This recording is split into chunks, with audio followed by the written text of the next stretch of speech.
Hello! So if you've been paying attention, you'll notice something's missing from the background over there. This is my makeup bag. Now, remember when I said my makeup routine was really chill? That was true, unless I'm going somewhere, in which case all of these palettes become important. But if I'm not going anywhere nice, I use the other side. So this side has very few products in it and I use it for my everyday. So I'm going to show you my bare minimum if I'm going somewhere and I want to look a little more awake, or maybe I'm going to come on camera. Although I don't wear makeup every single day, this is I have a little bit of time and I want to look, not dead kind of makeup. So I'm going to take stuff out one by one and then show you. So I've got my beauty blender, which I need to go and wet.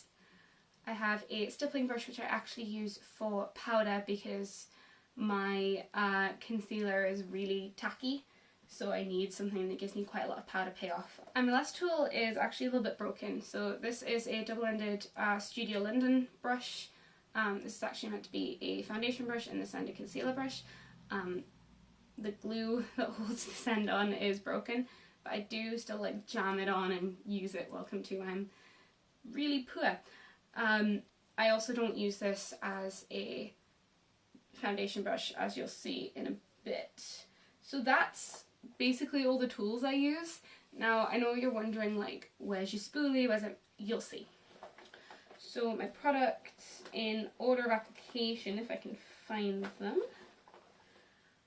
My concealer right here. Sometimes I will prime if I'm going to be cycling to uni or doing something particularly sweaty, or I'm going to be, around for a really long day. Sometimes I'll put in 14, 15 hour days out of the house. Not 14 or 15 hours of work, but 14 or 15 hours out of the house. So I need something that's going to keep me kind of set for that amount of time, or if I've got dance rehearsal or whatever. So sometimes I'll put primer on. I'm not going to do that today.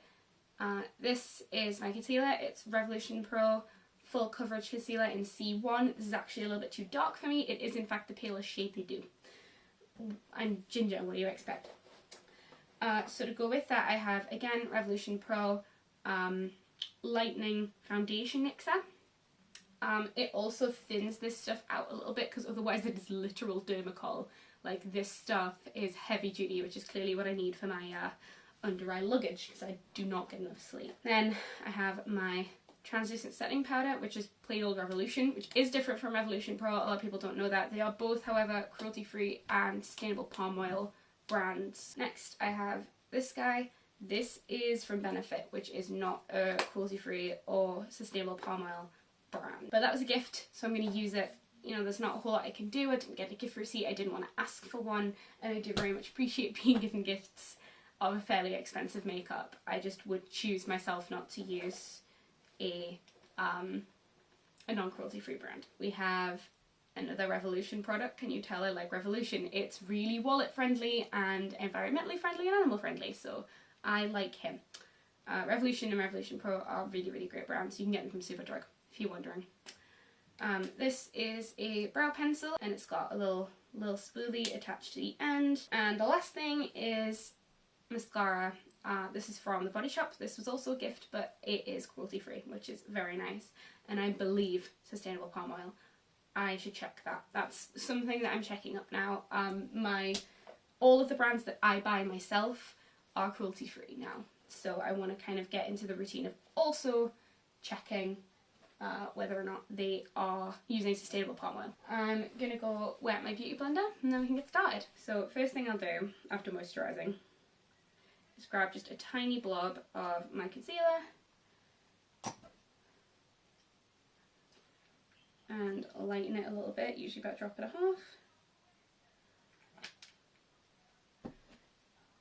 half. Break the concealer brush just because it's easier to work with. Mix together the concealer and the lightener. Still a little bit dark. The problem is that I'm pale and I have a warm undertone. So it's really, really hard to find pale products that aren't super pink. Okay, so my concealer placement goes under my eye and down to my nose and then fans out. I like to cover up the blackheads on my nose, and then I almost use this like a highlighter. So I'll go in and fix the spots that I almost exclusively get on my chin and cover up a little shallow bit. And also I would highlight down here so it works down here, and then I'll make a little section up here that would get highlighted. Now I like just dab against the areas that really need concealing, and then I pull further out towards the edges just to make the blending a bit more seamless. Obviously I'm not dragging it against my skin, I'm just pulling it out slightly to make sure that it blends out well. Now with this powder, I just tip a little bit into the cap.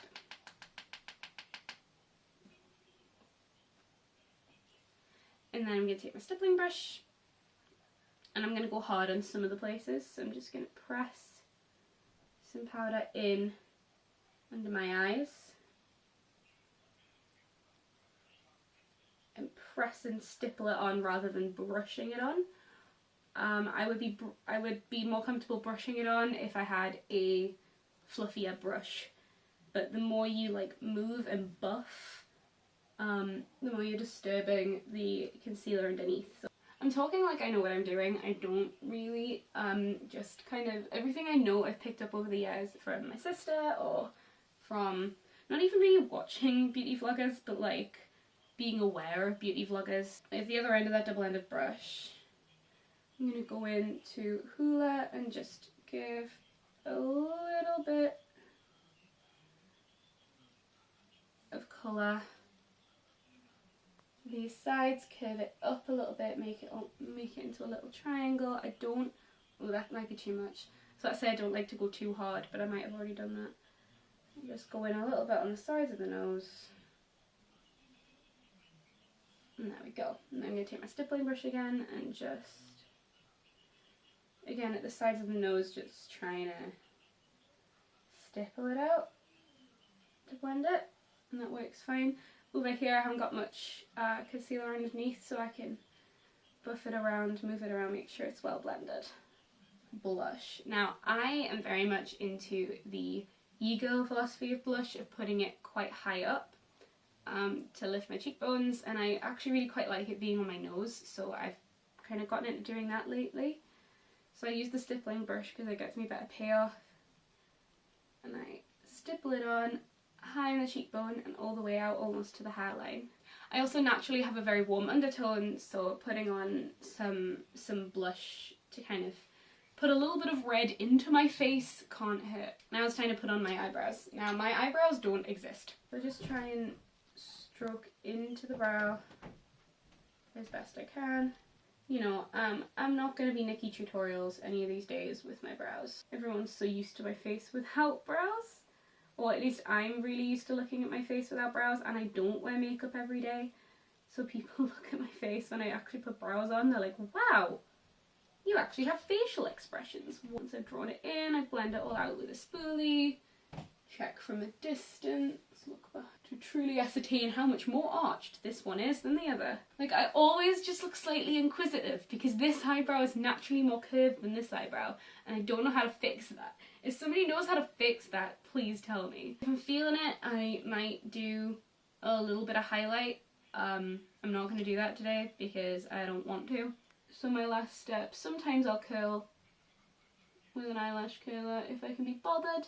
Today, I really can't. So I'm just going to put mascara on my top lashes.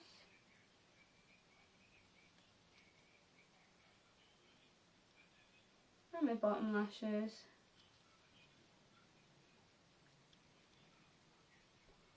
Leave that to dry for a hot second, and then I'll put another coat just on the outside of the top lashes. So that's my face. As I said yesterday, very little fuss. I'm not one for putting a ton of makeup on my face. I just kind of want to look a little bit more alive, a little bit more awake, and feel just a little bit better about myself. So I feel like this achieves that. So with that, let's draw tomorrow's video. That gives a little bit of a shake. Make sure I'm mixing them up right. Okay. This guy. My summer projects. So tomorrow I'm going to talk about all the projects that I'm undertaking this summer to try and keep myself busy since I'm not able to travel abroad for my job. I would usually work at summer camp. I had a job lined up in Pennsylvania. Even if this was lifted before June and I was able to travel internationally and America would want to let me in, I would have to travel down to London like a week ago to go get my visa. There is no way I'm working this summer, so I want to go over all the projects that I'm undertaking to keep myself busy and, as CGP Gray said in his video, come back better than I left. So I'll see you tomorrow. Happy VEDIM!